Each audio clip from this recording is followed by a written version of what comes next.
ദേവദാസനാണ്. ദൈവത്തിൻ്റെ ദാസൻ ഒരു കടന്നു വന്ന് അല്പസമയം അതിനെ സംസാരിക്കും.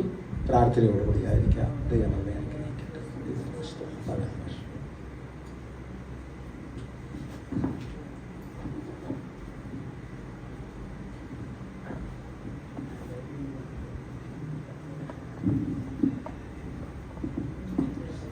ദൈവനാമത്തിന് മുഖത്തുണ്ടാകട്ടെ. അനുഗ്രഹപ്പെട്ട ഈ നല്ല പകൽക്കാലം ഇവിടെയുള്ള ദൈവജനത്തോട് ചേർന്ന് ദൈവത്തെ സ്തുതിപ്പാനായിട്ട് ദൈവൊരവസരം ഒരുക്കിയതിനായിട്ട് ദൈവത്തെ സ്തുതിക്കുന്നു. ഇവിടെയുള്ള എല്ലാ പ്രിയപ്പെട്ടവർക്കും എന്നെ അറിയാം, അവർക്ക് എന്നെ അറിയാം. ദൈവദാസനും കുടുംബവും മാത്രമേ പരിചയപ്പെടാതെ ഇരുന്നിട്ടുള്ളൂ. ഇവിടുത്തെ വേല തുടങ്ങിയ നാൾ മുതൽ ഞാനിവിടെ കടന്നു വരികയും വല്ലപ്പോഴൊക്കെ ഇങ്ങനെ കടന്നു വരികയും ഉള്ള ശിശുമാരൊക്കെ ഇങ്ങനെ പരിചയപ്പെടുത്തുന്ന ഒരു പതിവുണ്ടായിരുന്നു. ആമീൻ, സ്തോത്രം. ദൈവം നമ്മെ ധാരാളം അനുഗ്രഹിക്കട്ടെ. ഒരു കാലഘട്ടത്തിൽ വളരെ മൈലുകൾ കടന്നുപോയി ദൈവത്തെ ആരാധിച്ച ഒരു വ്യക്തിയാണ് ഞാൻ. കാരണം അന്നൊന്നും ഇവിടെ ആരാധന സ്ഥലങ്ങളില്ലായിരുന്നു. 8, 10, 12 കിലോമീറ്ററൊക്കെ ദൂരെ പോയി ആരാധിച്ചിരുന്ന സമയമായിരുന്നു. ആമീൻ, സ്തോത്രം. എന്നാൽ ഇപ്പോൾ ദൈവം ഒരു മാറ്റം വരുത്തി. വാർദ്ധക്യത്തിലായിരിക്കുന്ന എല്ലാ പ്രിയപ്പെട്ട ധാരാളമായിട്ട് അനുഗ്രഹിക്കട്ടെ. കർത്താവിൻ്റെ ദാസനെയും കുടുംബയുടെ അനുഗ്രഹം പ്രത്യേകമായിട്ട് പ്രാർത്ഥിക്കുന്നു. ആമീൻ, സ്തോത്രം. എനിക്ക് ഞങ്ങളുടെ അടുത്തുള്ള തൊട്ടയൽക്കത്തുള്ളവരുടെ ഒരു യോഗ തീരുമാനമായിട്ട് നടക്കുന്നുണ്ട്. അത് ഒഴിവാക്കാൻ പാടില്ല. ആമീൻ, സ്തോത്രം. അതുകൊണ്ട് ഞങ്ങളുടെ ചർച്ചയിൽ ആരാധന നടക്കുന്നത് ഇച്ചിലൂടെ ലേറ്റായിട്ട് അവസാനിപ്പിക്കുകയുള്ളൂ. ആമീൻ, സ്തോത്രം. അതുകൊണ്ട് ഇവിടെ ആരാധിച്ചിട്ട് ഞങ്ങൾ കടന്നു പോകും. ഒരു ദിവസം വീണ്ടും ഞങ്ങൾ കടന്നു വരും. അവയിൽ ഞങ്ങൾക്ക് സന്തോഷമുണ്ട് ഇവിടെ നിങ്ങൾ ഒപ്പമായിട്ട് ആരാധിക്കുന്നതിൽ. ദേവാസനെ കണ്ടതിനും പരിചയപ്പെട്ടതിനും വളരെ സന്തോഷമുണ്ട്. ഓർത്ത് പ്രാർത്ഥിപ്പാൻ ഇടയാത്തിട്ട് പ്രത്യേകമായിട്ട് പ്രാർത്ഥിക്കുന്നു. ഒത്തിരി സമയം എടുക്കുന്നില്ല. ഒരു വാക്യം വായിച്ച് ചില ചിന്തകൾ പറഞ്ഞ് ദിവസം ഇരുപ്പാൻ ആഗ്രഹിക്കുന്നു. തെസ്സലോനിക്ക് എഴുതിയ 1-ാമത്തെ ലേഖനം 1-ന്റെ 6-ാമത്തെ വാക്യം. 1 തെസ്സലോനിക്ക് ലേഖനം 1-ാമത്തേതിൻ്റെ 1-ന്റെ 6 മുതലുള്ള വാക്യങ്ങളാണ് വായിക്കുന്നത്. ബഹു കഷ്ടം സഹിക്കേണ്ടി വന്നിട്ടും പരിശുദ്ധാത്മാവിന്റെ സന്തോഷത്തോടെ വചനം കൈക്കൊണ്ട് ഞങ്ങൾക്കും കർത്താവിനും അനുകാരികളായി തീർന്നു. അങ്ങനെ നിങ്ങൾ മക്കദോനിയയിലും അഖായിയിലും വിശ്വസിക്കുന്നവർക്ക് എല്ലാവർക്കും മാതൃകയായി തീർന്നു. നിങ്ങളുടെ അടുക്കൽ നിന്ന് കർത്താവിന്റെ വചനം മുഴങ്ങിച്ചെന്നത് മക്കദോനിയയിലും അഖായിലും മാത്രമല്ല, എല്ലായിടവും നിങ്ങൾക്ക് ദൈവത്തിലുള്ള വിശ്വാസം പ്രസിദ്ധമായിരിക്കുന്നു. അതുകൊണ്ട് ഞങ്ങൾ ഒന്നും പറയാൻ ആവശ്യമില്ല. മതി. ഇവിടെ തെസ്സലോനിക്ക സഭ രൂപീകരിച്ച അനന്തരമുള്ള സംഭവങ്ങളെ പറ്റിയാണ് പൗലോസ് വിവരിക്കുന്നത്. നമുക്കറിയാം. ആമീൻ, സ്തോത്രം. ഫിലിപ്പിയിൽ നിന്ന് പൗലോസ് തെസ്സലോനിക്ക വന്നു. അവിടെ നിന്ന് ബെരോവയിൽ വന്നു. അവിടെ നിന്ന് അഥേനയിലേക്ക് ചെന്നു. പിന്നീട് കൊരിന്തിൽ. ഇങ്ങനെയൊക്കെ പൗലോസിന്റെ ശുശ്രൂഷയുടെ ഒരു ക്രമം നമുക്ക് കാണാൻ ഇടയായിത്തീരുന്നുണ്ട്. ഇവിടെ 3 ശബത്തിൽ മാത്രമേ തെസ്സലോനിക്കയിൽ തനിക്ക് ശുശ്രൂഷിപ്പാനായിട്ട് അവസരം ലഭിച്ചുള്ളൂ, അല്ലെങ്കിൽ അവർ അനുവദിച്ചുള്ളൂ. നമ്മൾ അത് വായിക്കുന്നുണ്ട്, അപ്പോസ്തലർ പ്രവൃത്തി വായിക്കുന്നുണ്ട്. അനന്തരം അവർ അവിടെ നിന്ന് അദ്ദേഹത്തിന് ബെരോവയിലേക്ക് പോകേണ്ടി വന്നു. പിന്നെ മറ്റു സ്ഥലങ്ങളിൽ കടന്നു പോകേണ്ടി വന്നു. എന്നാൽ അവിടെ ഒരു സഭ രൂപീകരിക്കുവാനായിട്ട് ഇടയായി തുറന്നു. തെസ്സലോനിക്കയിൽ ഒരു സഭ ഉണ്ടാകുവാനായിട്ട് ഇടയായി തുറന്നു. സ്തോത്രം. ആ സഭയുടെ അവിടെയുള്ള ജനത്തിന്റെ അവസ്ഥകൾ അത്ര ശരിയായ, അല്ലെങ്കിൽ നമ്മൾ വിചാരിക്കുന്ന പോലെ, ഈ കാലഘട്ടത്തിൽ നമ്മൾ വിചാരിക്കുന്നത് പോലെ പ്രാർത്ഥിക്കുന്നത് പോലെയുള്ള ഒരവസ്ഥയിലായിരുന്നു. ഇപ്പോൾ നമ്മൾ പ്രാർത്ഥിക്കുന്നത് ഒരിക്കലും ഒരു ഘട്ടം വരരുതേ, സാമ്പത്തികമായ ഞെരുക്കം വരരുതേ, രോഗത്തിന്റെ യാതൊരു ലാഞ്ചന പോലും വരാതെ എല്ലാ നിലകളിലും സ്തോത്രം ദൈവസന്നിധിയിൽ മുമ്പോട്ട് പോകണമെന്നുള്ള ഒരു ആഗ്രഹം, വാഞ്ചയൊക്കെയാണ് ഇപ്പോഴത്തെ തലമുറയിലുള്ളത്. നമുക്ക് എല്ലാവരും അങ്ങനെയാ. ഒരു മൂക്കിപ്പനി പോലും വന്നാൽ നമുക്കത് ഭയങ്കര വിഷമമാണ്, ക്ഷീണമാണ്. സ്തോത്രം. അങ്ങനെയൊക്കെയാണ്. പക്ഷെ ഇവിടെ എഴുതിയിരിക്കുന്നത് ബഹു കഷ്ടം സഹിക്കേണ്ടി വന്നിട്ടും നിങ്ങൾ പരിശുദ്ധാത്മാവിന്റെ സന്തോഷത്തോടെ വചനം കൈക്കൊണ്ടു. ബഹു കഷ്ടം എന്ന് എഴുതിയിരിക്കുന്നത്. സ്തോത്രം. അവിടെ എല്ലാം ഉണ്ട്. ബഹു കഷ്ടം എന്ന് പറഞ്ഞാൽ എല്ലാം ഉണ്ട്. സാമ്പത്തിക കഷ്ടമുണ്ട്, സാമ്പത്തിക നഷ്ടമുണ്ട്, രോഗത്തിന്റെ ബന്ധനമുണ്ട്, മറ്റ് പലരിൽ നിന്നുള്ള എതിർപ്പുകളുണ്ട്. സ്തോത്രം. ബഹു കഷ്ടം എന്ന് പറയുമ്പോൾ ഒരു കഷ്ടമല്ല, പല കഷ്ടമാണ്, ഇല്ലേ? സ്തോത്രം. ഇവിടെ ഒരു കഷ്ടമാണ്, ഒരു പ്രശ്നം, ചെറിയൊരു പ്രശ്നം വന്നാൽ പലപ്പോഴും നമ്മൾ ക്ഷീണിച്ചു പോകുന്ന സാഹചര്യമാണ്. പക്ഷേ ഇവിടെ തെസ്സലോനിക്കയുള്ളവര് അവർക്ക് വചനത്തിൽ അത്ര ഉറച്ചു നിൽക്കാനുള്ള അവസരം ലഭിച്ചില്ല. സ്തോത്രം. അവിടെ കൊരിന്തിലാണെങ്കിൽ 1.5 വർഷം പോലും ശുശ്രൂഷിച്ചു. അവിടെ എഫെസോസിലാണെങ്കിൽ 3 വർഷക്കാലം ശുശ്രൂഷിച്ചു. പക്ഷെ ഇവിടെ 3 ആഴ്ച മാത്രമേ താൻ ശുശ്രൂഷിച്ചുള്ളൂ. ആമീൻ, സ്തോത്രം. അതുകൊണ്ട് എന്താ അവർക്ക് ലഭിച്ചത്? എത്ര വചനം കിട്ടിക്കാണും? ഏതെല്ലാം കാര്യങ്ങളിൽ ഇവിടെ രാവിലെ സമയം മുതൽ വചനം പഠിപ്പിക്കുന്ന എത്രയോ നല്ല ഒരു അവസരമാണ്. ആമീൻ, സ്തോത്രം. ഏറ്റവും നല്ല ഒരു മാതൃക. ജനത്തെ വചനം പഠിപ്പിച്ച് വചനത്തിൽ ഉറപ്പിക്കുന്നതിനും അതങ്ങനെ തെസ്സലോനിക്കയുള്ളവർക്ക് ലഭിച്ചില്ല. ആമീൻ, സ്തോത്രം. അതുകൊണ്ട് അവരുടെ ജീവിതത്തിൽ ആമീൻ കർത്താവിനെ കുറിച്ച് ആഴത്തിൽ അറിയുവാനുള്ള ഒരു സാഹചര്യം അവർക്ക് ലഭിച്ചില്ല. പക്ഷേ അവിടെ എഴുതിയിരിക്കുക എങ്ങനെ അറിയാമോ? എങ്കിലും അവർക്ക് ലഭിച്ച ആ വിശ്വാസത്തിന്റെ ആ മർമ്മം അവർ എന്ത് ചെയ്തു? അവർ മുറുകെ പിടിക്കുവാനായിട്ട് ഇടയായി തീർന്നു. ദൈവത്തിന്റെ സ്തോത്രം. നമ്മൾ അങ്ങനെ വായിക്കുന്നത്. പക്ഷേ ഈ വിശ്വാസം അവരെ അകറ്റിക്കളയാനായിട്ട് പല ഘട്ടങ്ങൾ ഒന്നിനു പറയും ഒന്നായിട്ട് അവരുടെ ജീവിതത്തിൽ ആഞ്ഞടിച്ചുകൊണ്ടിരുന്നു. ആമീൻ, സ്തോത്രം. അപ്പോൾ അവർ നിങ്ങൾ പരിശുദ്ധാത്മാവിന്റെ സന്തോഷത്തോടെ വചനം കൈക്കൊണ്ട് ആമീൻ, സ്തോത്രം, ഞങ്ങൾക്കും കർത്താവിനും അനുകാരികളായി തീർന്നു. ഘട്ടം ഇങ്ങനെ പ്രശ്നങ്ങൾ വരിക, ഓരോ പ്രതികൂലം ഇങ്ങനെ അടിച്ചുകൊണ്ടിരിക്കുക. അപ്പോൾ അവരെന്ത് ചെയ്ത്? വചനത്തെ മുറുകെ പിടിച്ചു. ഇന്ന് പകർക്കാൻ ഒരു കാര്യം നമ്മൾ ഓർക്കണം. വചനത്തിൽ അടിസ്ഥാനമിട്ട് പണിയാത്ത ഒരു ജീവിതത്തിന് പോലും പ്രതികൂലത്തിൽ നിൽക്കുവാൻ കഴിയത്തില്ല. അവരൊക്കെ ചെറിയ ചെറിയ കാറ്റടിക്കുമ്പോൾ അവരെല്ലാം തളർന്ന് താളടിയായി പോകും. ആമീൻ, സ്തോത്രം. കഴിഞ്ഞ ദിവസം ഒരു ഒരു ഒരു ഒരു പെന്തിക്കോസ്തിലെ യുവനക്കാരനാണ്. ആമീൻ, സ്തോത്രം. ആമീൻ, സൗദിയിലൊക്കെ നല്ല ജോലിയായിരുന്നു, നല്ല ജോലി ഉണ്ടായിരുന്നു. വന്നിട്ട് കുറച്ച് പൈസയൊക്കെ ഉണ്ടാക്കിയിട്ട് വന്നിട്ട് ഇവിടെ ഇപ്പോൾ ഒരു സംഭവം ഉണ്ടല്ലോ, എന്തൊക്കെ പേപ്പറുണ്ട്, ഹൈറിച്ച് കേട്ടിട്ടുണ്ടോ? ഹൈറിച്ച് കേൾക്കാത്തവർ കുറവാണ്. ഭയങ്കര ഹൈറിച്ച് എന്ന് വെച്ചാൽ ഭയങ്കര പൈസ ഇല്ല അല്ലേ? അതിനകത്തേക്ക് കൊണ്ട് ഒരു 1,04,000 രൂപയാണ് പലിശ കിട്ടുന്നത് ഒരു മാസം. 25 ലക്ഷം അതിൽ നിക്ഷേപിച്ചു. ആമീൻ, സ്തോത്രം. പുള്ളിക്ക് സുഗമമായിട്ട് 1 ലക്ഷം രൂപ വെച്ച് പൈസ കിട്ടിക്കൊണ്ടിരുന്നു. പിന്നെ മുതലൊക്കെ ഉള്ള ഗ്യാരണ്ടി ഉണ്ട്, ഡെപ്പോസിറ്റിന് ഗ്യാരണ്ടി ഉണ്ട്, എല്ലാം ഉണ്ട്. പക്ഷേ ഇപ്പം എല്ലാം സംഭവമായിട്ടല്ലേ? ഇന്നത്തെ പേപ്പർ വായിച്ചവർക്ക് അറിയാം. ആമീൻ, 1 ലക്ഷം. അപ്പം സൗദി പോയി ജോലി ചെയ്യുന്ന കഷ്ടപ്പാട്ട് മണലാനന്ദി പോയി കഷ്ടപ്പെട്ട് ഒരു ജോലി ചെയ്യേണ്ട. ആമീൻ, 1 ലക്ഷം രൂപ ശമ്പളം ചോദിച്ചാൽ എന്ത് സുഖം അല്ലേ? കർത്താവ് എത്ര നല്ലവനല്ലേ? ഭയങ്കര പാട്ടും പ്രാർത്ഥനയായിരുന്നു. കർത്താവ് എന്നും എനിക്ക് നല്ലവൻ മതിയായെന്നൊക്കെ പറഞ്ഞ് അങ്ങനെയൊക്കെ പാടുന്നവരുണ്ട്. അങ്ങനെ അത് വചനത്തിൽ ഉറച്ചവരുടെ ആ ഒരു പാട്ടും പ്രാർത്ഥനയും ലാക്കും പോക്കും ഒന്നും അല്ല. ആമീൻ, സ്തോത്രം. ദൈവം എല്ലാവരും നിശ്ചയമായിട്ട് അനുഗ്രഹിക്കും അല്ലേ? ആമീൻ, ന്യായമല്ലാത്ത വിധത്തിൽ പണം സമ്പാദിക്കുന്നതിനൊക്കെ എങ്ങനെയാണെന്ന് പറഞ്ഞിരിക്കുന്നത് സദൃശവാക്യം പറയുന്നുണ്ട്. താനിടാത്ത മുട്ട പൊരുതുന്ന അങ്ങനെ കുറച്ച് പൊരുതി. അത് കഴിഞ്ഞിട്ട് ഇപ്പം മുട്ടയില്ല, പക്ഷിയില്ല. ആമീൻ, എല്ലാം അടച്ചു കൂട്ടി ആമീൻ സീൽ വെച്ചു. ആമീൻ, സ്തോത്രം. അപ്പം ഞാൻ പറഞ്ഞത് ബഹുഘട്ടം ഇങ്ങനെ ഇവിടെ ഇപ്പം കട്ടതയുടെ ആമീൻ, സ്തോത്രം, ആ വചനമൊന്നും പറഞ്ഞ് പഠിപ്പിച്ചാൽ ആരും വരത്തില്ല. അതൊന്നും അങ്ങനെയൊന്നും പറയുന്നില്ല. അപ്പം ട്യൂണൊക്കെ മാറ്റി വെച്ചിരിക്കുക. എല്ലാ സമൃദ്ധി, എല്ലാം രോഗമില്ല, പ്രശ്നമില്ല, കണ്ണുനീരില്ല, പട്ടിണിയില്ല, ഒന്നുമില്ല. ആമീൻ, സ്തോത്രം. അങ്ങനെയൊക്കെയുള്ള ഒരു പഠനവും പഠിപ്പിക്കുക. പക്ഷേ പൗലോസ് അങ്ങനെയൊന്നും പഠിപ്പിച്ചില്ല. ആമീൻ, സ്തോത്രം. ഇവിടുത്തെ ജനവും അങ്ങനെയുള്ള രീതിയിലല്ലായിരുന്നു. അവർ പല ഘട്ടങ്ങളിലൂടെ കടന്നുപോയി. പക്ഷേ പരിശുദ്ധാത്മാവ് അവർ എന്ത് ചെയ്തു? ദൈവവചനം അനുസരിച്ച് നിൽക്കുവാനുള്ള കൃപ കൊടുത്തു. എന്ന് വാക്കാലം പ്രിയമുള്ള നമ്മുടെ ജീവിതത്തിന്റെ അവസ്ഥയിലേക്ക് നോക്കുമ്പോൾ ഈ ലോകത്തിൽ എപ്പോഴും കഷ്ടമുണ്ട്. ലോകത്തിൽ കഷ്ടമുണ്ടെന്നാണ് കർത്താവ് പഠിപ്പിച്ചിരിക്കുന്നത്. പിന്നെ അതിനപ്പുറമായിട്ട് ഒരു പഠിപ്പിന് ആർക്ക് പഠിപ്പിക്കാൻ കഴിയും?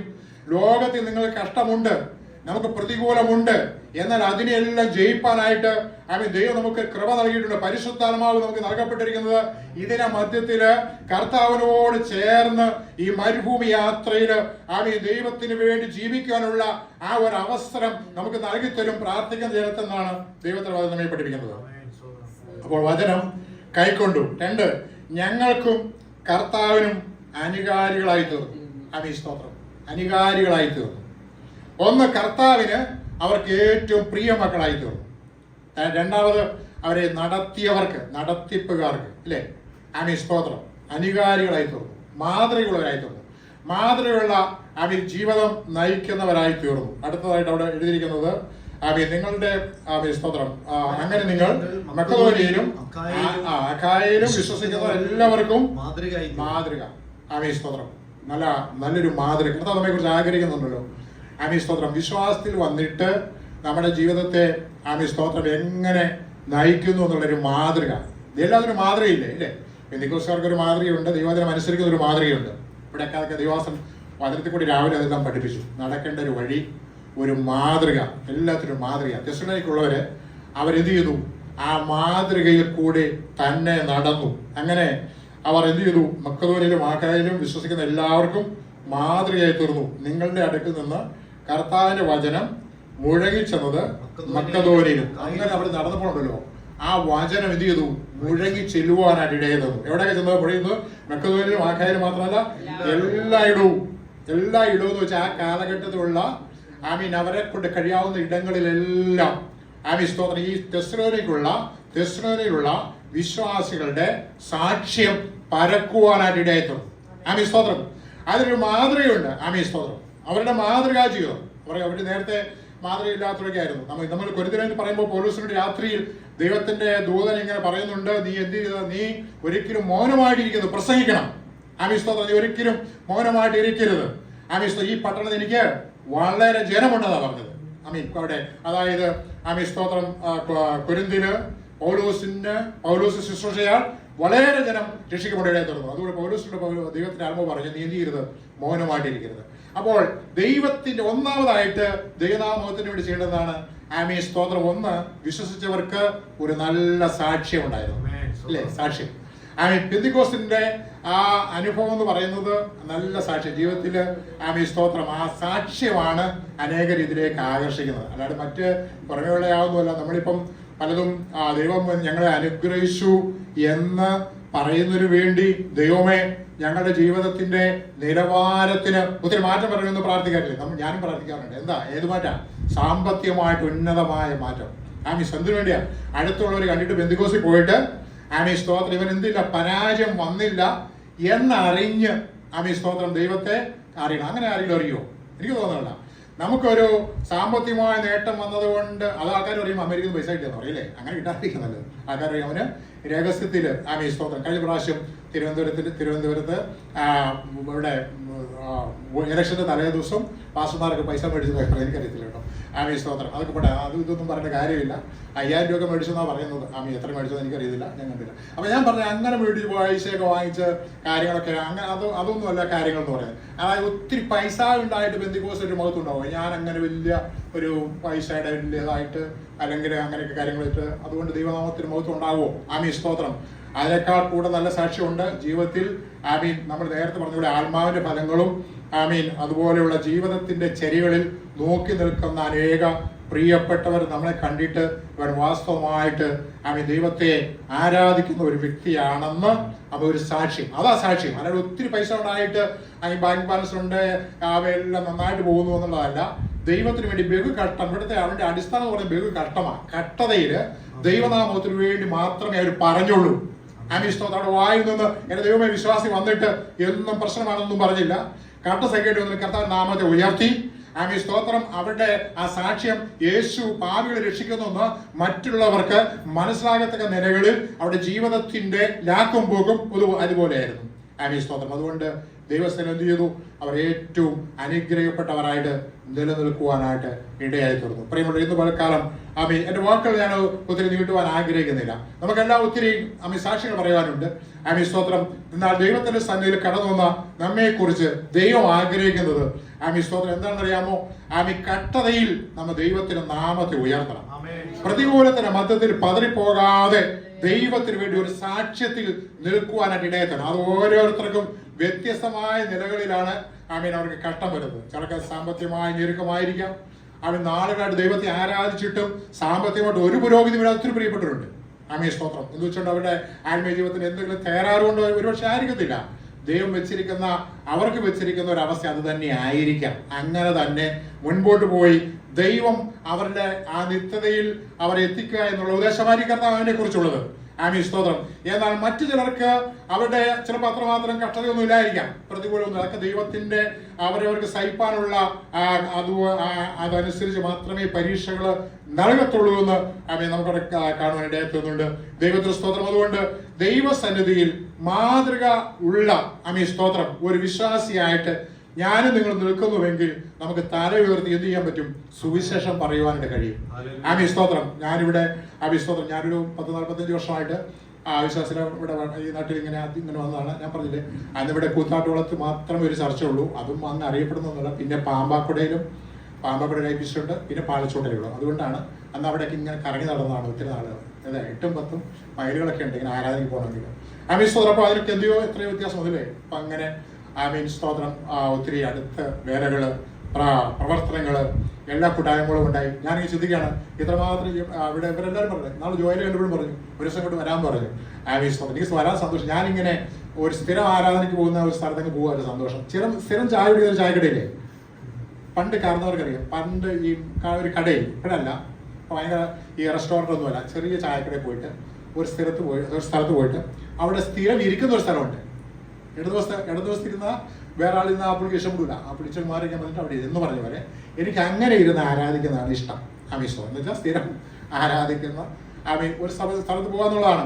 അതുകൊണ്ടാണ് പലപ്പോഴും ഇങ്ങനെ പലയിടത്തും പോകാതിരിക്കുന്നത്. ഇനിയിപ്പം അടുത്ത ആഴ്ച മുതൽ ഈ നമ്മുടെ ഏരിയ സ്പോർട്സ് യു കെക്ക് പോകാം. പുള്ളി പറഞ്ഞിരിക്കുന്നത് അവിടെ ഇനി പോയിട്ട് മീറ്റിംഗ് ഒക്കെ നടത്തണം ഇങ്ങനെ പറഞ്ഞിരിക്കുകയായിരുന്നു പങ്കില്ല. അപ്പോൾ ഞാൻ പറഞ്ഞത് ദൈവത്തിൽ അങ്ങനെയൊക്കെ ആകുമ്പോൾ നമ്മൾ പോകുമ്പോൾ, അല്ലാത്തപ്പോൾ തന്നെ നമ്മുടെ മാതൃസഭയിൽ തന്നെ ദൈവസന്നിധിയുടെ ദൈവത്തെ ആരാധിക്കുക, അവിടെയുള്ള ജനത്തോട് ചേർന്ന് ദൈവത്തെ ആരാധിക്കുക, ദൈവത്തെ മഹത്വപ്പെടുത്തുക എന്നുള്ള ആ ഒരു ചിന്താഗതി എനിക്കുള്ളൂ. അതുകൊണ്ടാണ് ഇവിടെ അല്ലാണ്ട് മറ്റേ ഇതൊന്നുമല്ല. പിന്നെ ഇങ്ങനെ ഒരു അവസരം വന്നു, ദൈവത്തിന് ഒരു അവസരം ഒരുക്കുമല്ലോ.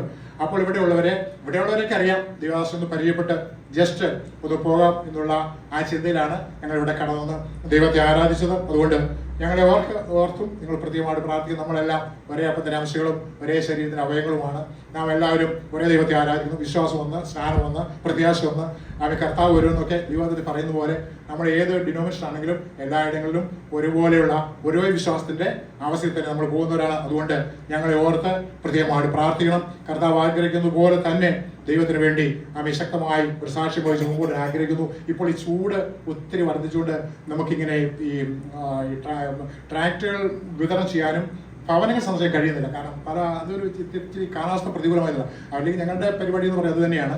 എല്ലായിടങ്ങളിലും കടന്ന് ഇവിടുത്തെ ചുറ്റുപാടുകളൊക്കെ സ്ഥലങ്ങളൊക്കെ ഇങ്ങനെ കടന്നുപോയി ആമേ സ്തോത്രം സൂചന പറയാനുള്ള ഒരു കടമയാണ്. അതുകൊണ്ട് നിശ്ചയമായിട്ടും ആയുസ്സും ആരോഗ്യമൊക്കെ ബലമുള്ളിടത്തോളം അങ്ങനെ തന്നെ കടന്നുപോയി ദൈവത്തിന്റെ സാക്ഷ്യം വഹിക്കുക എന്നുള്ള ഒരവസ്ഥയാണ് ഞങ്ങൾ ആഗ്രഹിക്കുന്നത്. അങ്ങനെ തന്നെ മുമ്പോട്ട് പോകാനുള്ള ആ എല്ലാ ക്രമീകരണങ്ങളും ദൈവം ഞങ്ങൾക്ക് നൽകുവാനായിട്ട് ഇവിടെയുള്ള ദൈവദാസനും കുടുംബവും ഇവിടെയുള്ള പ്രിയപ്പെട്ടവരും ഞങ്ങൾക്ക് വേണ്ടി പ്രാർത്ഥിക്കണമെന്ന് അപേക്ഷിച്ചുകൊണ്ട് ദൈവസ്ഥയിൽ ഇരിക്കുന്നു.